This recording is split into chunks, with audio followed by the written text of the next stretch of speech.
Yo guys, welcome to the nutrition portion of the Strength 101 execution plan. And what we're going to do is we're going to talk about the basics of nutrition and how we can line it up to help you guys get stronger and add a little bit more muscle. All right, so when we think of nutrition, we tend to think of protein. Protein is obviously the building blocks of muscle. That's what you hear all the time. Everybody preaches the importance of protein shakes, which are a great supplement to your nutrition program and your diet.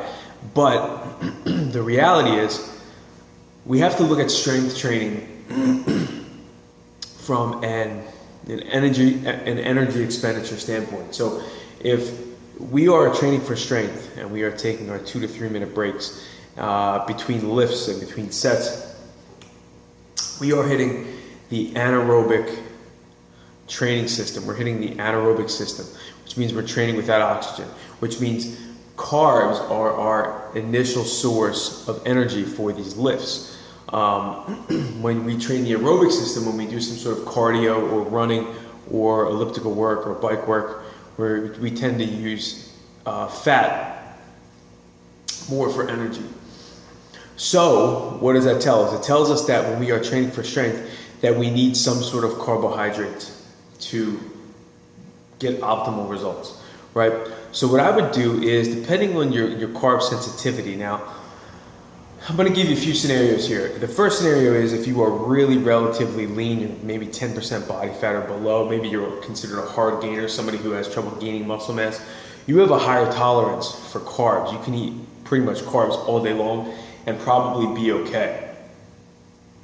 So what I would do if I were you is definitely, taking your protein, your shakes and your meals of chicken and fish and beef and pork and eggs and all those good sources of healthy protein. But I would also really up your carbohydrate intake. Now, if that's your body type, you could probably get away with eating carbs every single day of the week. High levels, you see guys eat 300 grams of carbs a day. Some guys, when they're looking to really put on muscle mass, eat up to 4 or 5. So depending on your body type, if you have that hard gainer type of body, then you have a better shot of eating more carbs and metabolizing them correctly. There's a middle of the road type of body, which is more athletic, less of a hard gainer, more muscular, but still relatively lean. Those guys can get away with maybe 3 days of carbs per week or higher carbs per week, and the rest relatively low. See, the idea here is you don't want to overload your body with carbs because it screws with your insulin levels, and ultimately, if you're like the majority of us, your carb sensitivity really gets affected, and you'll be storing body fat within a few weeks of eating high levels of carbs all the time, unless you're in that first category. So if you're in this middle of the road category, you're relatively lean, maybe, low to mid teens in body fat, I would say 3 to 4 days of high carbs, probably on your training days only. Keep the other days relatively low, between 100 and 150 grams. And then your high days, 200 to 300 grams per day. Now these are just ballpark numbers, throwing them out there for you. Everybody's body's gonna be different, but these are just kind of starting points on, where you guys can start with your nutrition. Now, on the flip side, if you are overweight and you're looking to trim up a little bit while gaining strength, you still do need carbs, but I would recommend maybe 1 or 2 high carb days per week, probably putting them on your heavier lifting days. So maybe on a squat day or on a deadlift day, the lifting days that have a little bit more demand on your body, I would space those high carb days out and put them on those days. So I wouldn't eat back-to-back high carb days if you're overweight and you're looking to drop body fat while getting stronger. Now, that being said, keep in mind, if you are grossly overweight, your main priority should be dropping the weight first and then building muscle and getting stronger.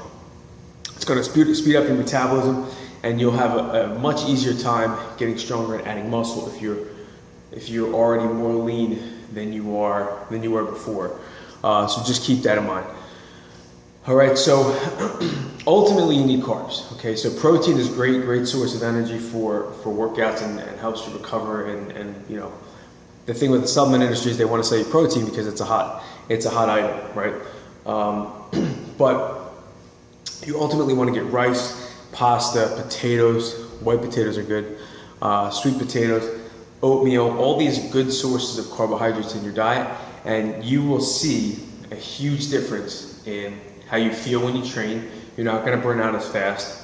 You're probably going to put a little bit of muscle mass on, and you'll be able to maintain your strength throughout the workout for a much longer period of time. Okay. One more general rule of thumb for eating for strength. Excuse me, I gotta keep clearing my throat.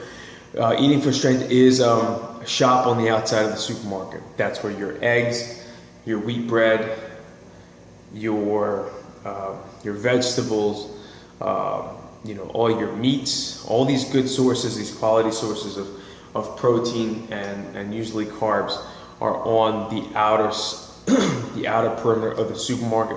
When you start going in the aisles, that's when you start getting all the processed shit. Okay, so stay out of the aisles, stay on the outside of the supermarket. If you have to go in the aisles for rice or something, that's different, or pasta, but try and keep the inner aisles to a minimum.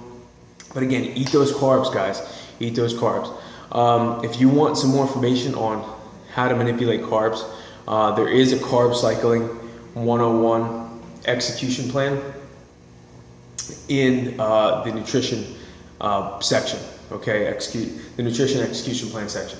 All right, guys. So that's it in a nutshell. It's not crazy complicated. Just eat really good food and eat some carbs, but don't overdo it.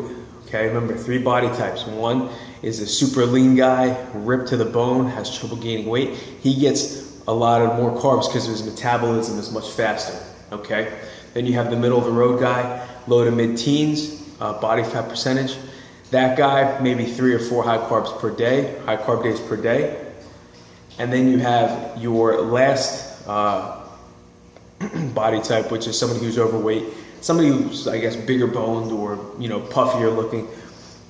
They get 1 or 2 days per week, high carb days, as long as you're training more intense. But just keep in mind too, if you're training for strength and muscle mass, again, drop the body fat first and then train for strength and muscle mass. You will see such a better increase in muscle mass. Your metabolism will be faster. You'll feel better during your workouts. So just keep that in mind, okay? All right, guys, on to the supplement portion for strength.